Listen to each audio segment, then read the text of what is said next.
bagong ayos na tayo ng buhok mga prab. So, number one lang naman.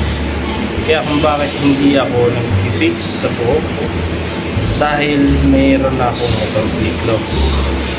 Kaya, ano naman, Warren, bakit hindi ka nag-fix ng buhok? No? Kasi magulo yung buhok kapag hindi nag-fix eh.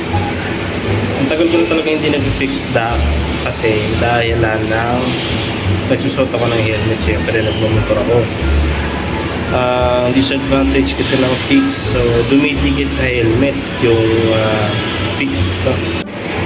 So yun, nag-cut yung video.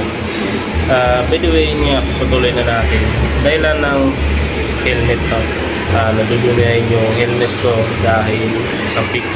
Kaya matagal na talaga akong hindi nag-fix at bumalik lang ulit ngayon dahil gusto ko naman maayos na yung buhok ko kasi napansin sa sarili ko na undugyot ko na.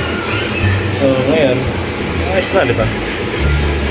Tsaka ang gagawin ko na lang magsuot ng full face mask para kapag sinuot yung helmet hindi didikit sa helmet yung buhok ko, hindi didikit yung fix sa helmet ko kasi meron na akong cover na full face helmet, full face mask.